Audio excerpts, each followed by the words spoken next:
దేవుని ప్రియబిడ్డలారా, దేవుని నామమున మీకు వందనాలు. తపస్కాలం 3వ వారం శుక్రవారం దివ్య పూజా బలి పఠనాలు. హోషియా గ్రంథము 14వ అధ్యాయము 2వ వచనం నుండి 10వ వచనం వరకు, కీర్తనలు 81 6వ వచనం నుండి 11వ వచనం వరకు మరియు 14, 17 వచనాలు. మార్కు శుభవార్త 12వ అధ్యాయము 28వ వచనం నుండి 34వ వచనం వరకు.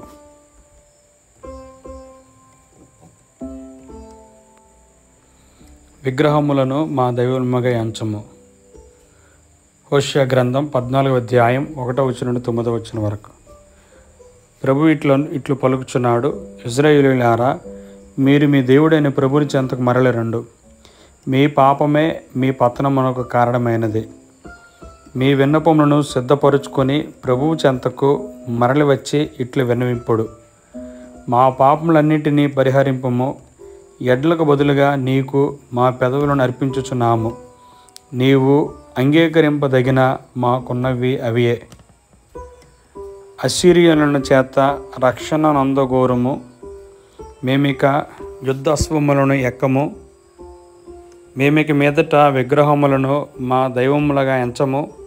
దిక్కులేని వాని జాలి చూపు వాడవు నీవే కదా. ప్రభువు ఇట్లనుచున్నాడు, నేను నా ప్రజల ద్రోహబుద్ధిని కుదుర్తును. నిండు హృదయముతో వారిని ప్రేమిత్తును. వారిపైన ఇక కోపింపను. ఎండిన నేలపై కురియు మంచు వలె నేను ఇశ్రాయేలును ఆదరింతును. వారు పువ్వుల వలె వికసింతురు. లెబానోను చెట్ల వలె దృఢముగా వేరుదన్నుదురు. వారికి క్రొత్త చిగుళ్ళు పుట్టుగా ఒలీవు చెట్ల వలె సుందరముగా అలరారుదురు. లెబానోను దేవదారుల వలె పరిమళములు వెదజల్లుదురు.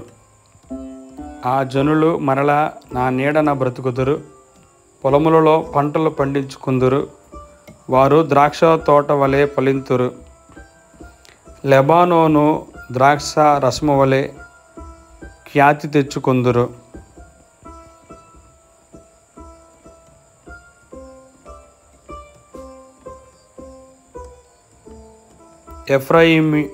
ఎఫ్రాయిమీయులు మరలా విగ్రహాల జోలికి పోరు. నేను వారి మనవులు ఆలించి వారిని కరుణిత్తును. ఎల్లప్పుడూ పచ్చగా నుండు చెట్టు వలె వారికి నీడనిత్తును. వారు నా నుండి దీవెనలు పడయుదురు. జ్ఞానము గలవారు ఇందలి విషయములను గ్రహింతురుగాక. వివేకము గలవారు ఈ సంఘటనలను అర్థము చేసుకుందురుగాక. ప్రభువు మార్గములు రుజువైనవి. సజ్జనులు వాని వెంట నడుతురు. కానీ దుష్టులు వాని నుండి వైదొలగి కాలు జారి పడిపోవుదురు. ఇది ప్రభుని వాక్కు. సర్వేశ్వరునికే వందనములు.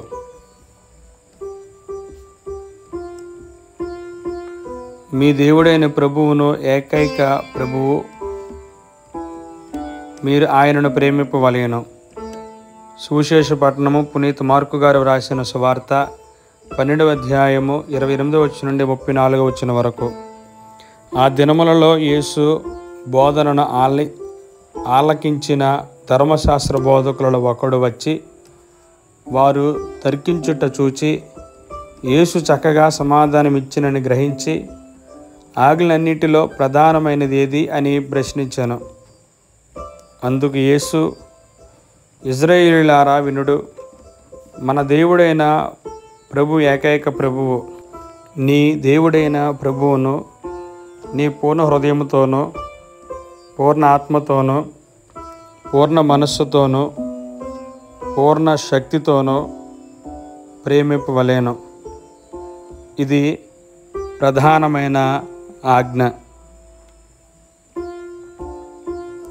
నిన్ను నీవు ప్రేమించుకున్నట్లు నీ పొరుగు వానిని ప్రేమింపుము. ఇది 2వ ఆజ్ఞ. వీరిని మించిన ఆజ్ఞ మరి ఒకటి లేదు అని సమాధానమిచ్చాను. అప్పుడు అతడు, బోధకుడా, నీవు యథార్థమును చెప్పితివి. దేవుడు ఒక్కడే, ఆయన తప్ప మరి ఒకడు లేడు. ఆయనను పూర్ణ హృదయముతోనూ, పూర్ణ మనస్సుతోనూ, పూర్ణ శక్తితోనూ ప్రేమించుటయు, తనను తాను ప్రేమించుకున్నట్లు తన పొరుగువానిని ప్రేమించుటయు సమస్త దహన బలుల కంటే సమస్త బలుల కంటే ఘనమైనది అని పలికెను. చక్కగా సమాధానమిచ్చిన ఆ ధర్మశాస్త్ర బోధకునితో యేసు, నీవు దేవుని రాజ్యమునకు నీవు దూరముగా లేవు అనెను. అటు తరువాత ఆయనను ఎవరునూ ఏమీను అడుగుటకు సాహసింపలేదు. ఇది క్రీస్తుని సువిశేషము. క్రీస్తు ఆమెకు స్తుతి కలుగును గాక. ఆమెన్.